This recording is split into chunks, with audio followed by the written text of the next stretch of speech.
तो यहाँ यूरू बहुत सारे एरोस को तैयार कर लेते हैं और कैन ये देख के बहुत ज्यादा हैरान हो जाते हैं, जिस वजह से वो यूरू से पूछने लगता है कि क्या वो सब कुछ बना सकते हैं। तो यूरू से बताते हैं कि वो बहुत सारी चीजों को बना सकते हैं, जिसमें से कुछ उसने अपने फादर से सीखी है और कुछ उसने अपने आप सीखी है। तो कैन यूरू को उसे वेपन सिखाने के लिए कहने लगता है, क्योंकि कैन ताकतवर होना चाह रहा होता है। और यूरू इसके लिए यहाँ पर कागेमोरी मेंशन देखते हैं, जहाँ पर माकोटो अपने डायमंड्स के साथ आ गई होती है और जिनके साथ आगे बढ़ते हुए वो आसा और गैबी के साथ टकरा जाती है, जिस वजह से आसा पूछने लगती है कि आखिरकार वो वहाँ पर कर क्या रही है। और माकोटो उसे बताती है कि जिन ने उसे वहाँ पर किसी काम से बुलाया है। तब आसा माकोटो के डायमंड्स को भी हाई कहने लगती है और उनकी एबिलिटीज के बारे में पूछने लगती है, जिस वजह से माकोटो बताती है कि उसके डायमंड्स लोगों को किडनैप करने में अच्छे हैं और जो आसा के पास अभी डायमंड्स है वो भी इसी काम में माहिर है। जिस वजह से आसा को समझ में आ जाता है कि क्यों उन लोगों को ही आसा और यूरू को किडनैप करने के लिए भेजा गया था। तब आसा के डायमंड्स माकोटो के डायमंड्स को डरा देते हैं और गैबी माकोटो से पूछने लगती है कि आखिरकार उसके डायमंड्स लोगों को किडनैप कैसे करते हैं। तब माकोटो उन्हें बताती है कि उसका एक डायमंड किसी भी पर्सन में ट्रांसफॉर्म हो जाता है ताकि वो लोगों को हनी ट्रैप कर सके, और उसका जो दूसरा डायमंड रकून होता है वो अपने अखरोटों की मदद से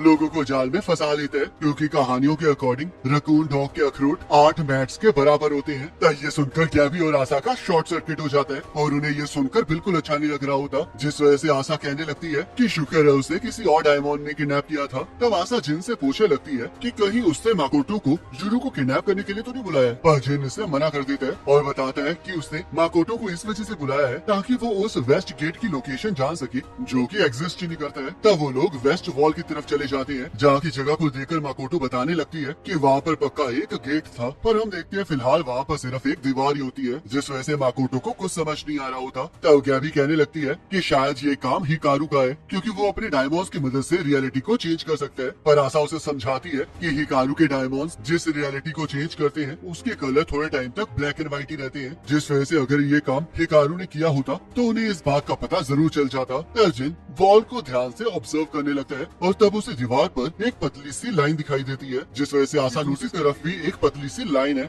और उन दोनों लाइनों में जितना डिस्टेंस होता है उतनी ही गेट की विड्थ होती है, जिस वजह से जिन सोचने लगता है कि आखिर का वो निशान पड़े कैसे हैं। तो यहाँ हम देखते हैं आसुमा अपने अंकल शिंगो से मिलने चला गया होता है। तो अंकल कैसे हैं आप? मैं बिल्कुल ठीक हूँ और तुम भी मुझे ठीक लग रहे हो, पर हाँ मुझे माफ कर देना क्योंकि तुम्हें हमेशा मुझसे मिलने के लिए यहाँ पर आना पड़ता है। अगर आपको सच में ऐसा महसूस होता है तो आपको कभी कभी मेंशन आ जाना चाहिए। बिल्कुल नहीं, मैं नहीं चाहता कि वो फ्यूकी का ब्लैक लिस्ट मेरी इन्फॉर्मेशन को पढ़े, और वैसे भी अगर मैं उस जगह पर बिना किसी हथियार और डायमंड्स के आऊंगा तब भी मुझे कोई नहीं पकड़ पाएगा। ये तो आप सही कह रहे हैं, और वैसे भी अगर आप अनआर्म्ड होंगे तो आपके ऊपर कोई हमला करेगा ही नहीं। वो छोड़ो, ये बताओ कि उसके बाद हुआ क्या? कुछ भी नहीं, जैसे कि मैंने आपको पहले बताया था कि आसा कागेमोरी के साथ रुक रही है और यूरू तादीरा के साथ चला गया है, पर इसके अलावा वहाँ पर कुछ भी नहीं हुआ है। आखिरकार तुमने उस सील वाले बच्चे को जाने कैसे दिया? तुमने तो टाइम को वेस्ट कर दिया है। तुम्हें तो इस गोल्डन अपॉर्चुनिटी का इस्तेमाल करके एक ट्विन को पकड़ लेना चाहिए था। यूरू और उसके डायमंड्स को हराना इतना भी आसान नहीं है, और अगर आप मेंशन आते तो आपको इस बात का एहसास हो जाता। तो चलो फिर कम से कम उस मांगा आर्टिस्ट को तो डिसअपियर के बाद तुम क्लैन के नेक्स्ट हेड बन पाओगी। अगर हिकारू मर भी जाएगा तो मुझे नहीं लगता कि अभी के हेड अपनी गद्दी को जल्दी छोड़ेंगे। तो अगर तुम उन्हें हरा नहीं सकते तो आखिरकार तुम आशा का ही दिल क्यों नहीं जीत लेते? वो तो एक बेवकूफ सी छोटी बच्ची है ना,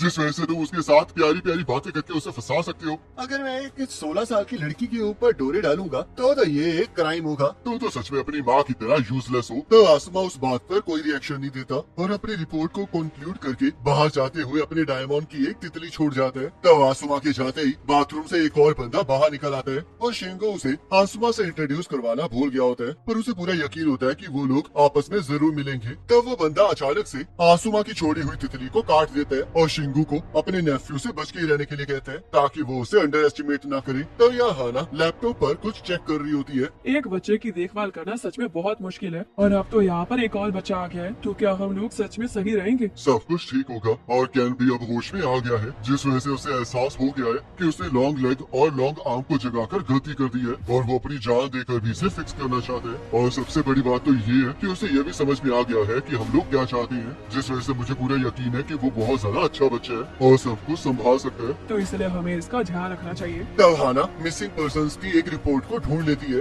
और वो डाटा यूरू के बर्थ से पहले का होता है, जिसमें यूरू की माँ का नाम भी होता है, क्योंकि वो हाइकिंग करते हुए गायब हो गई होती है, पर वहाँ पर उन्हें कोई भी एड्रेस दिखाई नहीं दे रहा होता। तब अपनी माँ का नाम सुन के यूरू भी वहाँ पर आ जाता है और हाना को बताता है कि आशा ने बताया था कि उसकी माँ ओकिनावा से थी। तब हाना यूरू को समझाने लगती है कि ओकिनावा में तो उसकी माँ के सरनेम के बहुत से लोग होंगे, जिस वजह से उनके लिए उसकी माँ के बारे में इंफॉर्मेशन निकालना मुश्किल हो सकता है। पर तभी लेफ्ट उन्हें याद दिलाती है कि कागेमोरी के हिसाब से यूरू की माँ गायब होने से पहले अपने पेरेंट्स से मिलने जा रही थी, जिस वजह से हाना को समझ में आ जाता है कि पक्का ओकिनावा में यूरू के ग्रैंड पेरेंट्स रह रहे होंगे। तो यह आसुमा जिन को बताता है कि उसने देरा का पीछा किया था, जिस वजह से उसे उसके हाइड आउट के बारे में पता लग गया है। तो ये सुनकर जिन बहुत ज्यादा परेशान हो जाता है और वो आसमा से पूछने लगता है कि आखिरकार उसने ऐसा क्यों किया, क्योंकि उनका इरादा तो यूरू और उनके साथियों का ट्रस्ट जीतने का था। पर अब आसुमा की वजह से उन्हें लगेगा कि कागेमोरी उनका पीछा कर रहे हैं। देरा का पीछा करते हुए मुझे पता चला है कि लॉस्ट हाउस नाम का एक बैरियर था और ऊपर से उनका पीछा करते हुए मेरे 2 साथी मारे गए हैं, जिनमें से एक 19 इयर्स का लड़का था और दूसरा 40 इयर्स का पर्सन, और वो दोनों ही ऐसे थे जिनकी कोई भी फैमिली और फ्रेंड्स नहीं थे। और इसलिए मैं फैमिली रजिस्टर्स में उन्हें जिंदा दिखाऊंगा ताकि हम वक्त आने पर उनकी आइडेंटिटीज का इस्तेमाल कर सकें। पर हाँ, अगर 19 ईयर ओल्ड वुमेन मरी होती तो गैबी या फिर आशा उसकी आइडेंटिटी का इस्तेमाल कर सकते थे, क्योंकि ऐसे लोगों का मिलना बहुत ज्यादा मुश्किल है जिनकी कोई भी फैमिलीज ना हो। चाहे गैबी को हमारे काम करने के तरीके से कोई प्रॉब्लम ना हो, पर मुझे नहीं लगता कि आशा किसी और की आइडेंटिटी लेने में इंटरेस्टेड होगी। तो जिन को गैबी का फोन आ जाता है और वो उसे बताती है कि आशा को उसकी ग्रैंड माँ का फोन आया है, जिस वजह से हम देखते हैं आशा अपनी ग्रैंड माँ से बात कर रही होती है और उन्हें बता रही होती है कि कागेमोरी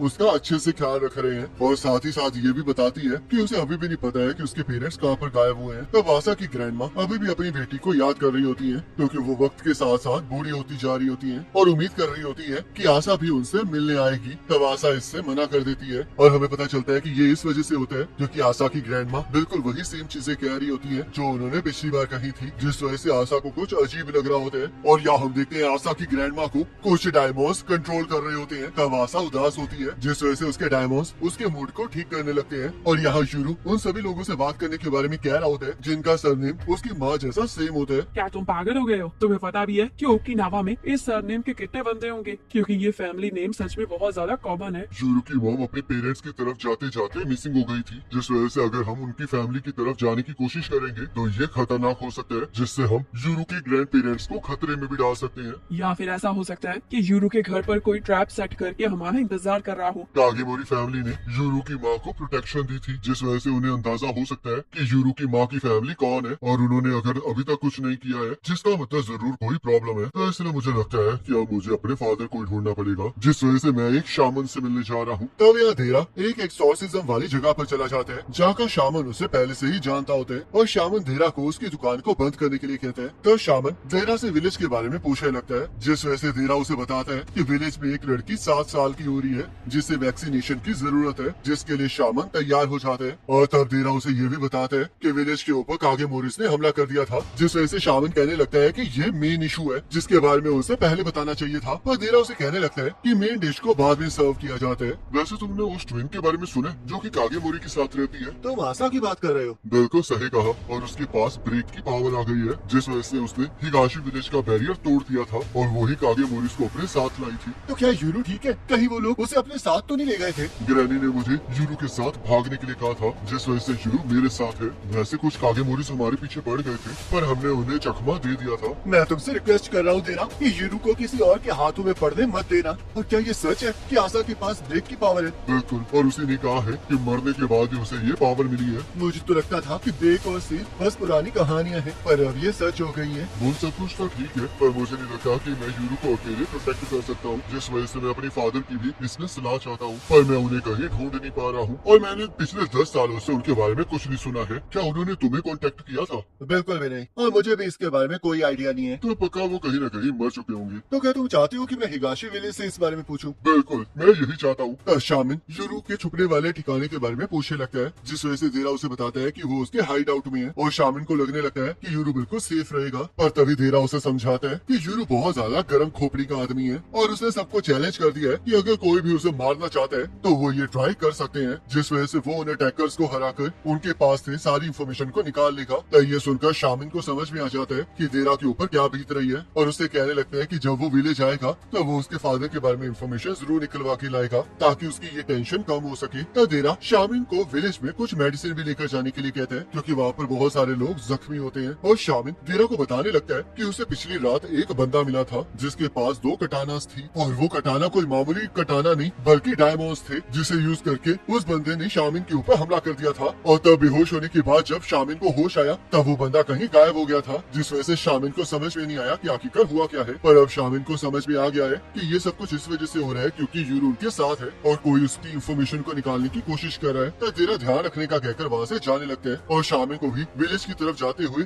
ध्यान रखने के लिए कहते हैं ताकि उसका कोई पीछा न करे। तब यहाँ शामिन हिगाशे विलेज पहुँच जाते हैं और देखते हैं कि वहाँ पर बहुत ज्यादा तबाही हो चुकी है और कुछ लोग अभी भी मरे हुए लोगों का शोक मना रहे हैं। तब बहुत सारे बच्चे शामिन को देखकर वहाँ पर आ जाते हैं और उसे वहाँ की सारी सिचुएशन के बारे में बताने लगते हैं और साथ ही साथ उन्हें ये लग रहा होता है कि राइट और लेफ्ट के जाने के बाद वहाँ पर कोई इविल गॉड आ गया है जिस वजह से बहुत सारे लोग मारे गए हैं। तब यहाँ शामिन एक लड़की को वैक्सीनेट कर देता है और देखता है कि वो लड़की बहुत ज्यादा उदास है जिस वजह से कुछ लोग उसे बताते हैं कि ये इस वजह से है क्योंकि उसकी मदर को उसके सामने ही मार दिया गया था। तब गाँव वाले कागे बोरिस से बदला लेना चाह रहे होते हैं और शामिन से पूछने लगते हैं कि कहीं किसी ने उसका पीछा तो नहीं किया था, जिस वजह से शामिन उन्हें बताता है कि उसका कोई पीछा कर रहा था पर उसने उन्हें चकमा दे दिया था। तब एक पर्सन कहने लगता है कि उन्हें सील की पावर को एक्वायर कर लेना चाहिए था क्योंकि तभी वो लोग कागे मोरिस के आगे खड़े रह पाते। पर तभी शामिन उन्हें समझाता है कि 5 सिलेक्टेड बैंडिट्स को यूरो के पीछे भेजा गया था पर फिर भी कोई जिंदा नहीं बच पाया, जिस वजह से उसे पूरा यकीन है कि यूरो के लिए ह्यूमंस बहुत ज्यादा स्लो है और वो सभी लोग उसके सामने नहीं टिक सकते, जिस वजह से उन्हें किसी को होस्टेज बनाना होगा।